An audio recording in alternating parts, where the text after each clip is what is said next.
Friends నమస్తే. నా పేరు రాజేంద్ర విజయసారథి. కన్నా అని అంటారు, కాకినాడ మాది. మొన్న చెప్పాను, సాకిర్ సాగర్ గారు వాళ్ళ అమ్మగారి బాడీని కిమ్స్ హాస్పిటల్కి ఇచ్చారు, డొనేట్ చేశారు. నెక్స్ట్ ఇందులో చాలా తవ్వే కొద్దీ చాలా విషయాలు బయటపడుతున్నాయి. ఈ అబ్బాయి అసలు వారసుడే కాదన్నారు వీళ్ళు, కానీ చాలా రకాలుగా చూస్తే నేను ఈ గత 2 రోజులు బట్టి చాలా చూశాను, నేను వెతికాను. అందులోనూ ఇతని గురించి సాక్ష్యాధారాలన్నీ సంపాదించాను. ఇతను వారసుడే. నెక్స్ట్ ఆవిడికి సౌభాగ్యలక్ష్మి గారికి ఈ అబ్బాయి మేనల్డ్ అవుతాడు.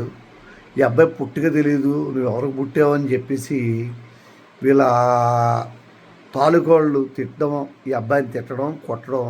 ఇంకా ఇందులో చాలా ట్విస్టులు ఉన్నాయి మీకు చెప్పాలంటే. ఒక ఆయన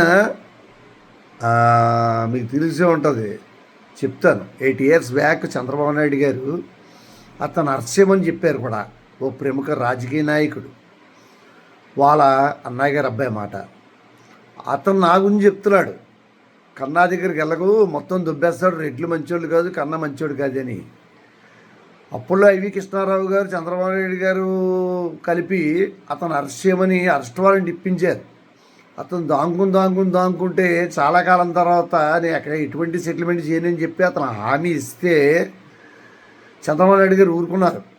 ఈరోజు అదే వ్యక్తి వచ్చి, నీకు ఎందుకు, నేను వెనకాల ఉంటాను, ఆ కన్నగారిని నమ్మొద్దు, ఆ రెడ్డిని నమ్మొద్దు, వీళ్ళు చుట్టాలు నమ్మొద్దు, ఎవరు నమ్మొద్దు అన్నాడు. ఇది చాలా వింత మాట. అదే వ్యక్తి నాతో మాట్లాడాడు అంతకుముందర, తమ్ముడు నేను అసలు అందులో కళ్ళు చేసుకోవట్లేదు, నాకు ఏ సంబంధం లేదు, ఎవరో నా దగ్గరికి వచ్చారని. కానీ అతని హ్యాండ్ ఉంది. వాళ్ళ నాన్నగారు ఏదో ఎక్స్పైర్ అయ్యారు, నేను కార్యక్రమం సోమవారం ఇవాళ రేపు వస్తారు. తను వచ్చినప్పుడు అతను మాట్లాడిన ఆడియో రికార్డింగ్ కూడా మీకు పెడతా.